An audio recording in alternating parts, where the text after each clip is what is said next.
stop what you are doing because we know everything. And you will not do it. Either peacefully or unpeacefully, we shall maintain peace in Uganda. Now, in the coming time, we shall have two categories of efforts. Category one is supporting the rich, because many Ugandans are now rich. The rich, the Basaja Barabas.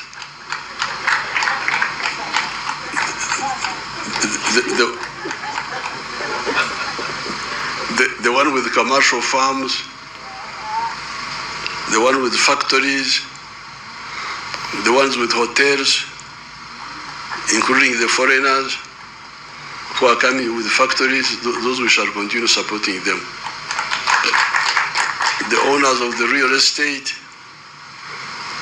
we shall continue supporting those through UDB, Uganda Development Bank, and other instruments. Now, as we speak, 70% of the homesteads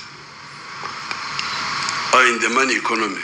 The Chigongos, those are rich people, the Chigongos, the ones with hotels,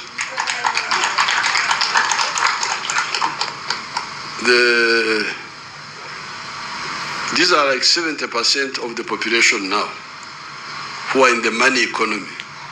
Some small, some big. So the real challenge now, but this we need this to continue growing, because these ones are the ones who pay more tax. The more they grow, the more taxes they pay, the more money we have to do to help to do things, but also help the poor. Now, for the 30%, this is where we need to address the following. Poverty. Poverty. The medicine for poverty are these funds which we set aside. The funds of PDM now. PDM is working very well. In some of the areas, it is working very well. Asim, the vice chairperson, Western, I'm sure had in Kasese, in Maliba sub-county, where the spokesperson described the PDM as a silver bullet. A silver bullet, that it is a silver bullet. It is something that has solved so many problems. In some areas, it's not working so well, but we are now, during my trips, both PDM and even these campaigns, I would be like inspecting, monitoring, and they will tell me what the problem is. So poverty, we must end poverty. All these homesteads must get out of poverty, this 30%. Because it is that poverty which opens them up for all this manipulation. Now, these opposition are even some of the NRMs are abusers of our people. One of the plans was to get money from outside and give bribes to voters. What is the bribe? 10,000 shillings per voter. Now, I don't know what 10,000 shillings can do. Can it buy a fish? Can it buy one fish or something? What can 10,000, can it buy a hen? So you give a bribe of 10,000. This is an insult. But our people, because they are poor, they can accept it. So that's why, in order to stabilize the country, we must end poverty in these homesteads. Yeah. In this coming Sanja, we should have no compromise. All these homesteads, unless they don't want, they must have capacity to have income, give intandikwa to start generating money for their, so that they are not poor.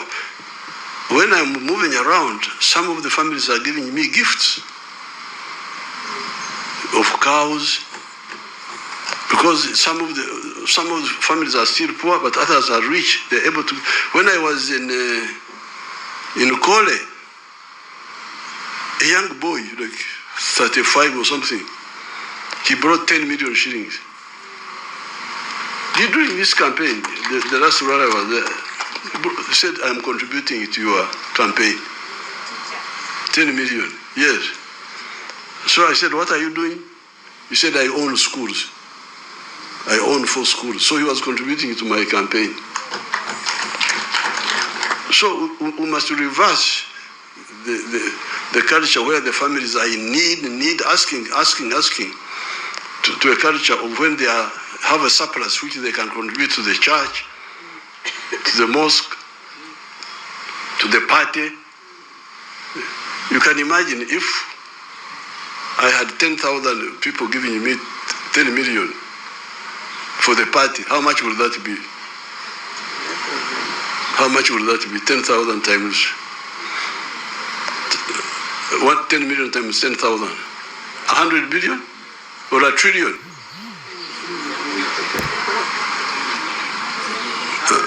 Huh? 100 billion. Yes.